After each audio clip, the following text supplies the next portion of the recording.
Welcome to Creepypasta. Please like, share and subscribe. This will help us make more content for you. Thank you. I'm not from this reality. I'm not from here. This has been a long time coming. Let me start off by saying this will be a long read. I'm also going to tell you that what I'm about to type is something I've carried with me for the last 24 years, and I haven't really spoken much about it since I was a child, and I've never spoken about it on any kind of public forum such as this. You are free to not believe me. I in fact, encourage you to doubt anything that you're told from anyone. I'm typing this message because as I've gotten older and I've spent over 2 decades developing a life, to the best of my ability, I've carried an immense weight on my shoulders that neither therapist nor psychiatrist treat as anything other than a method of repressing memories at best, and the delusions of a lunatic at worst. I do not blame you if you draw those same conclusions. I'm typing this in what I believe has become the most publicly traded speaking place on the internet for the sole purpose of attempting to drop the weight I've carried and move on with my life. I'm typing this in what I believe has become the most publicly traded speaking place on the internet for the sole purpose of attempting to drop the weight I've carried and move on with my life. This is more of a personal cleanse than an attempt at intrigue, and if no one reads this message and it becomes buried among the innumerable posts on Reddit, I will have at least gotten it off my chest. I am not from here. And by here, I don't mean where I currently live. I mean where any of us live. Anyone reading this, right now. It's now a few days after my 30th birthday, and this time of year always strikes me, because I started kindergarten on my birthday, when I turned 5. I thought, at the time, everyone did that. You turn 5, and when you turn 5 you go to school. I didn't realize my birthday just happened to coincide with the first day of school. And a little over 1 year later, in about 2 weeks' time, it will have been 24 years to the day that my entire world vanished. I was born in San Diego, and lived in a poorer suburb of San Diego as a child. I lived at an apartment complex called Lemon Vine Apartments, that were a bit slummier versions of the Lemon Vine Apartments found in Lemon Grove, a suburb of San Diego. My parents were divorced, but friendly. My mother was young when she had me, and she was beautiful. She was in her early 20s and was aspiring to be a model and would regularly take trips to LA to do photo shoots. She did glamour modeling for magazines.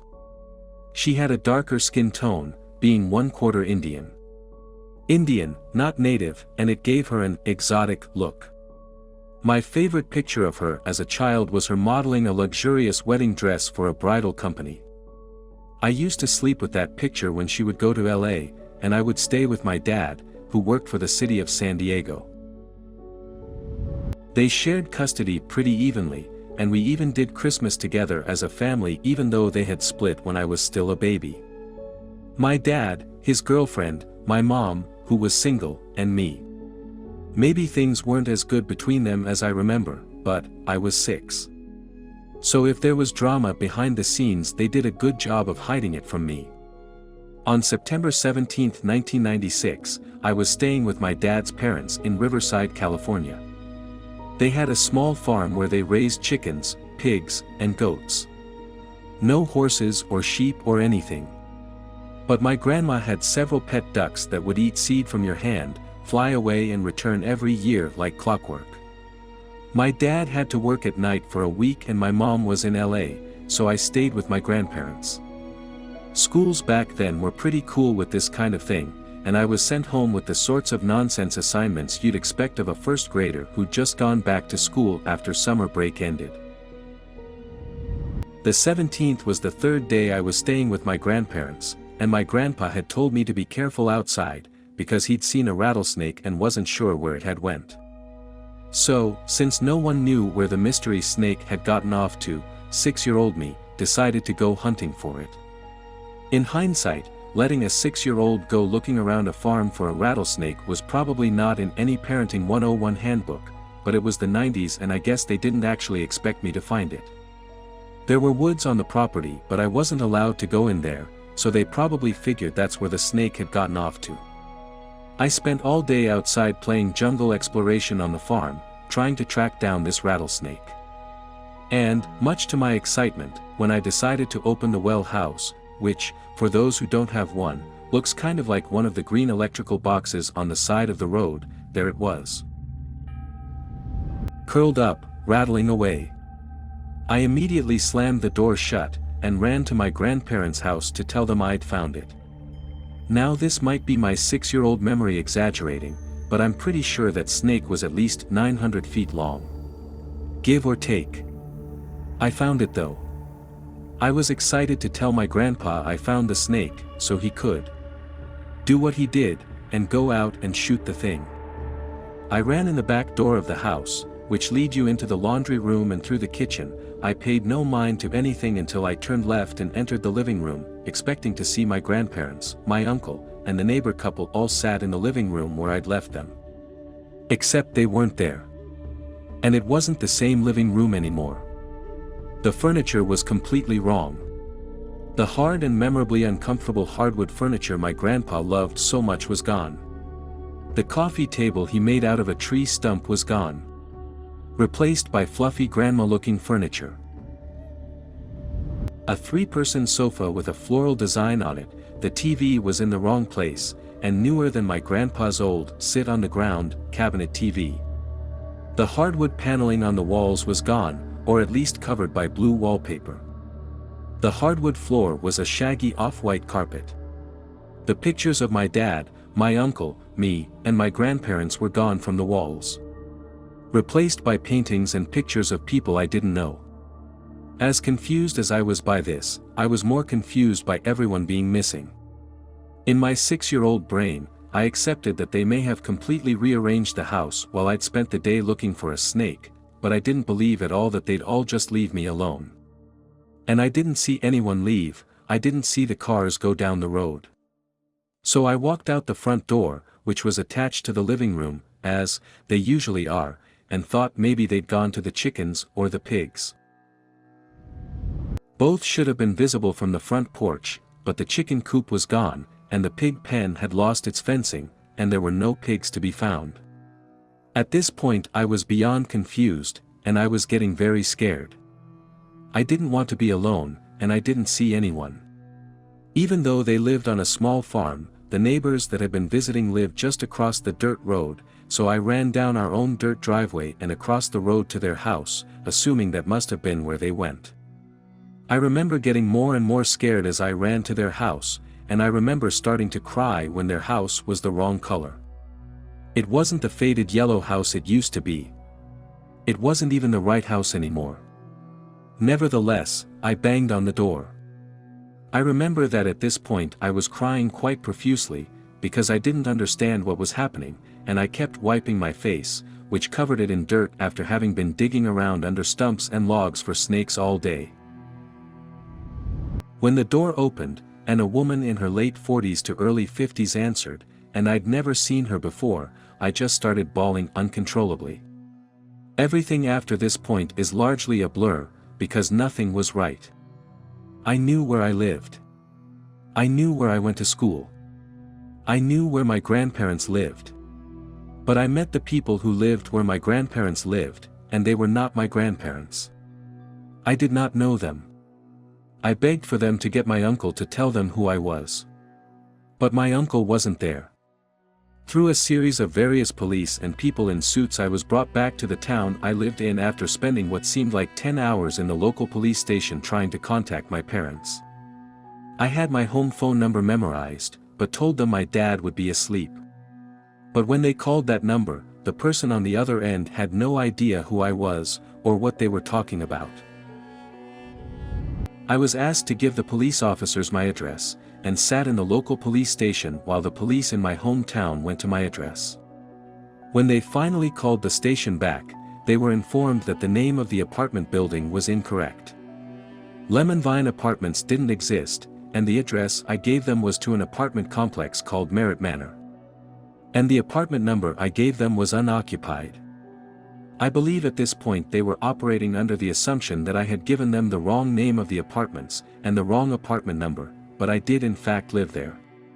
When I was finally brought to my hometown, after changing hands a couple times between police, I was asked to give the police officers my address again, and was driven to where I lived. That was it, that was my apartment complex. But, just like everything else, it looked wrong. It was painted a different color, and the sign that used to have a large image of a lemon reading Lemon Vine, now read Merritt Manor. I took the police to exactly where I lived, and just as they'd said, no one lived there. From this point forward, the police attempted to contact neighbors, all of whom knew me, but none of them were who they were supposed to be. Every person who came out of the apartment buildings around me were the wrong people. And they didn't know me. From this point they attempted to contact my father, which should have been easy, as he worked for the city. But no employee by his name apparently worked for the city in any capacity. As day turned to night, and I spent endless hours sitting in the police station as they attempted to find any person in the world who knew me, I couldn't do anything but cry, and cry, and cry, endlessly. A woman in a suit, who I think was either a detective or just someone who happened to work in the station, sat with me for several hours and tried to keep me calm. She gave me a stuffed dog. A Dalmatian puppy that looked a bit like one of the dogs from 101 Dalmatians, and told me his name was Sparky. She said I could keep Sparky, and that when they found my parents, Sparky would go home with me and make sure I didn't get lost again. She said he was a good dog, and he'd protect me, if I took care of him. During this time they attempted my school. I told them I went to Shawnee Elementary. It was easy to find, it was really close to where I lived. But a school by such a name, you guessed it, did not exist. My school was now apparently called Anza Elementary. At one point, I was asked if the police had ever taken my fingerprints, and they had. In kindergarten, my entire class had our fingerprints taken by the police, at the school gym, for, basically exactly this reason. Unsurprisingly, this did not help, at all. They couldn't find my parents. My grandparents. My neighbors. My apartment, or even me. They couldn't even find me. I was too young to remember what my social security number was, but I severely doubt it mattered. They asked my birthday, and any relevant information that could help them figure out who I was and where I belonged, but nothing I told them turned up any information about me. At some point during the day I was briefly taken to the ER, as the police suspected I may have sustained some kind of head injury. After being looked over by a doctor, they found nothing wrong with me, and I was sent back to the police station. I ended up staying with someone that night, I'm not entirely sure who it was. Someone from Child Services, I imagine. I couldn't stop crying long enough to really focus on what was happening after this point. I'd cried myself to sleep several times in the police station, and cried myself to sleep again at the house I stayed at that night, despite the woman who I was staying with, not the same woman who gave me Sparky, doing everything in her power to calm me. I clung to Sparky so hard I'm surprised I never popped his head off. I didn't have my picture of my mom. I didn't know what was going on, and no one could find out where I belonged. This didn't make sense to me. I was only 6, and just barely. I lived where I lived and my parents were my parents and my school was my school. They didn't just all disappear one day. In between fits of crying and waking up I begged to go home. I begged for the lady I was staying with to try and call my dad again. I just kept begging to go home. Over the next few days, I was interrogated and questioned by different people at different times at different places at all hours of the day. Police, investigators, people from departments I still don't know, child psychologists, everyone under the sun was asking me questions. I was back and forth between the police station and the house I was staying at, until eventually someone told me that they thought they'd located my parents and they were coming to get me. Finally, I was going home. Finally, this was over. Finally, I could get away from all of these strange people asking me the same questions over and over again. When the couple showed up to the police station, my heart fell into my feet as they were not my parents. But they'd had a son that had gone missing, and I fit his description pretty closely. The woman started crying when she saw me, because she immediately knew I wasn't her missing son. But I was out of tears to cry at this point. Eventually, I was collected by Child Services and I was taken to a foster family where I stayed for a few months. The police launched a campaign, asking for anyone to come forward with information about me. They took my picture at the police station for the newspapers, to put on the news. I never let go of Sparky for even a second. They didn't want me to hold him in the photo because I didn't have him when I arrived, but I needed him, and would throw an immense tantrum when someone tried to take him away. They had me put back on the clothes I was wearing when they found me, but they'd since given me new clothes to wear. In those months I spent at the foster home, parents of missing children would come to the house to see if I was their child. I didn't realize this was what was happening until I was older and looked back on it. They didn't just pull me out and say, "Is this your kid?" They were a bit more subtle about it. The parents would come to meet me, and upon realizing I was not their missing child, they'd often leave in tears. Looking back at all these families that came to see me in desperation that they were going to have their child back, I feel so horrible for them. It's a feeling I can't really explain. Like a type of guilt, like I wish I had been their child so they could have them back, and know they were safe. Most of those people probably never saw their children again, but I try and imagine that all of them were reunited, even though I know that isn't likely. This guilt was one of the things that kept me in therapy as an adult, but like I said, no therapist has ever bought my story or believed what I've said. The most common belief suggested to me has always been that I was abandoned as a child and lived in an abusive home, dumped on the side of a dirt road in the middle of farmland, and I repressed all the negative memories I had of my past. I didn't stay in that foster home permanently. Eventually, while my case wasn't officially closed, I needed to start going to school, and I needed identification. I was issued a birth certificate for the date that I told them was my birth year, but the day and month were listed as September 17th, the day that I was found.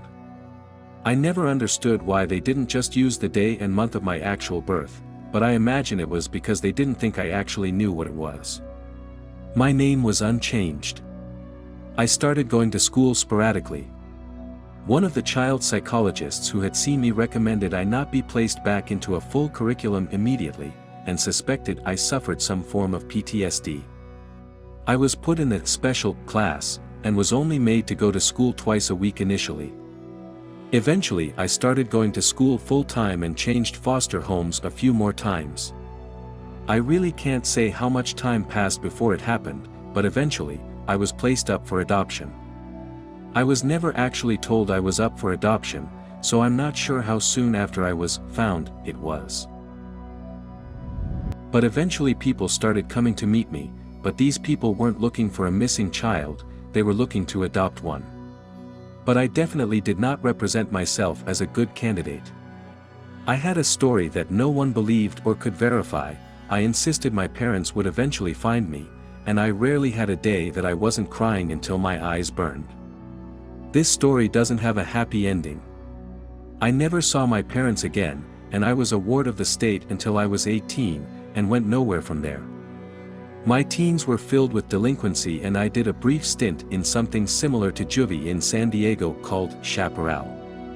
I never went to college, and never really started getting my life together until I was around 24. I haven't talked publicly about this before now, at least not since I was a child speaking to everyone who was trying to figure out where I came from. So, Q&A. While I haven't publicly brought this up or spoken about it in any large-scale fashion, I've told the story to people who wanted to listen, and I've gotten one question, understandably, repeatedly, including from my shrink, so before you ask it, I'll try and answer it as best I can. Question: what things are different in the place you came from compared to where you are now? Answer: I'm not really sure. I've been asked about countries, states, laws, planets, languages, you name it. The fact is, I don't really know. I was 6. The continents could have been completely different and I'd have no idea. I wasn't particularly bright either. I mean, I was hunting for rattlesnakes. I also thought California was a country. I can say, the President of the United States was not Bill Clinton.